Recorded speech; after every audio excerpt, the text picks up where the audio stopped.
multiplying fractions. Here you can see 5 times a third.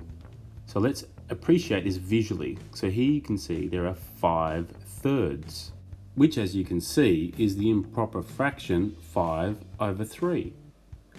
So what we can do is appreciate this visually again, and then we can see those 5 thirds all together end up being 1 whole and then 2 out of 3. So 1 and 2/3. Well, you look here and you think, well, how many 3's going to 5? Well, there's 1. The remainder is 2, and the denominator comes across. So 1 and 2/3. So 4 times 2/5. Let's again appreciate this visually. So here we've got our 2/5, 2/5, 2/5, 2/5. So there's 4 lots of 2/5.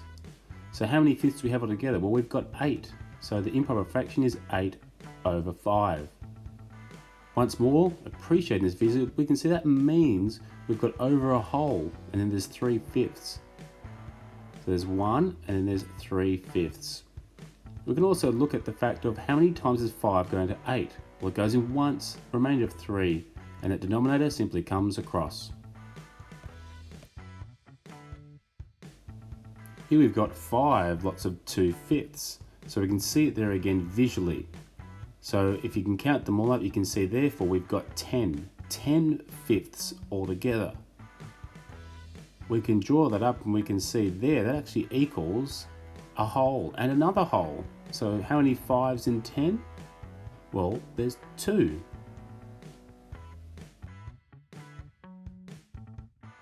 So we're not going to do it visually this time. Let's just go 7 times 3 over 6. So 7 times 3, that's 21.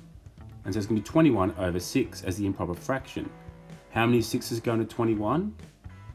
Well, that's going to be 3. And the remainder is going to be 3. And the denominator comes over as well, so it's 3/6.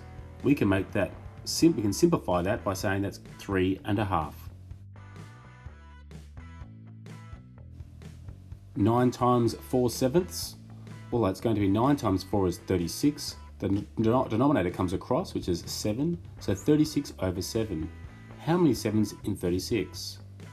Well, that's going to be 5. And our remainder is going to be 1, because 5 times 7 is 35. So we've got 5 and 1/7.